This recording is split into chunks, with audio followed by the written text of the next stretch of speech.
I now call on Mr. Pooler to give a presentation as the Finance Director.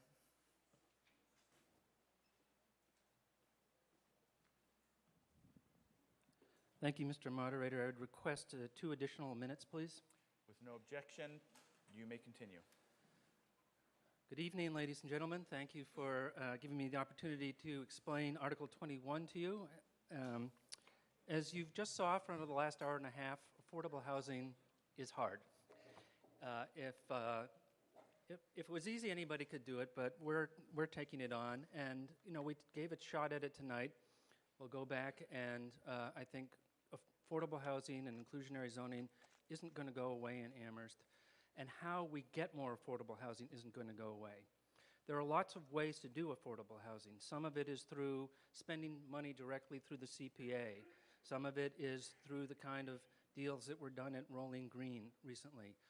One of the ways is to do it through something like we have in Article 21 by providing tax incentives. We think of these all as different tools in the tool belt, and this is one of them.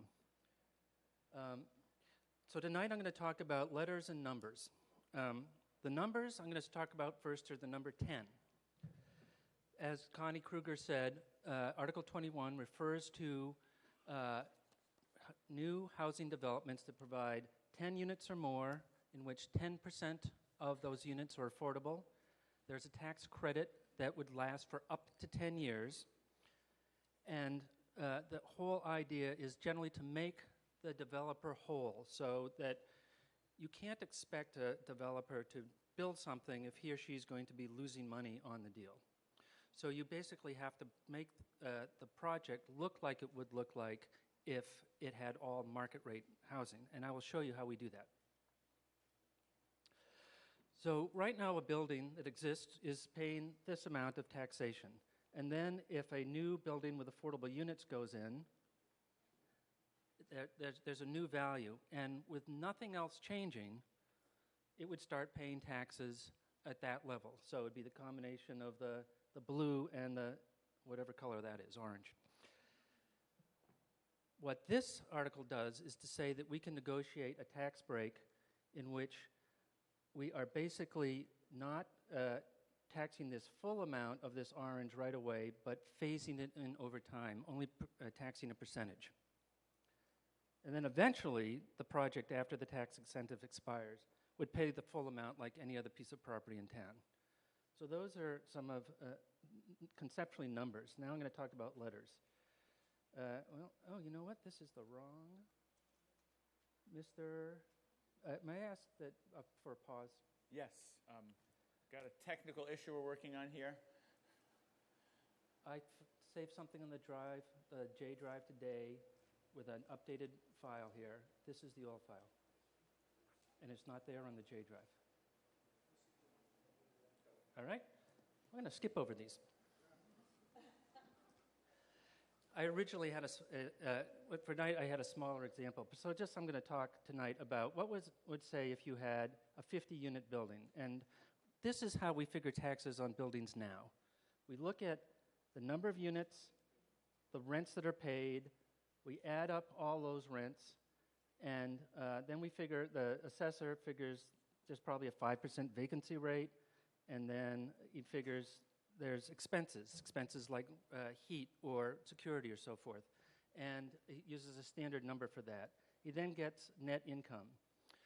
From that, he then calculates what the value of the building is by using something called a cap rate, where you divide the income by 11%, which is a standard number that assessors use to get a value of the property. And that would then get you a property with this kind of income stream that was worth about $6 or $7 million, that then would be taxed every year at $122,000.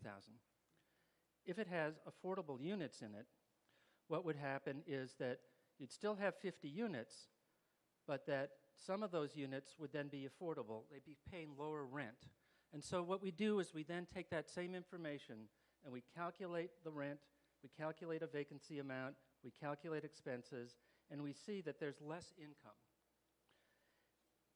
That less income also leads to less taxes. So you get less income on one hand, but we also tax you less. So we figure those two numbers together.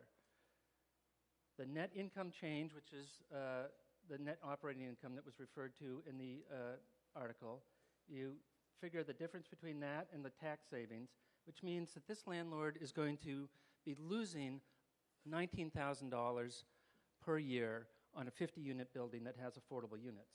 So that is the tax break that we would be giving.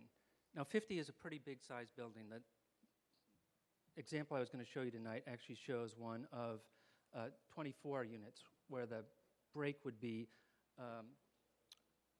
half that amount. The point is that there's a limited amount of tax break that would go in order to make up for the lost rent. We would phase it in over time. It might come all the way in the beginning of that 10 years, or it might be spread out over 10 years. It would be negotiated by the town manager using the exact same numbers and the exact same basis that the assessor uses when the assessor figures the taxes on any apartment building in town. If there are further questions, I'd be happy to answer them at a later time. Thank you.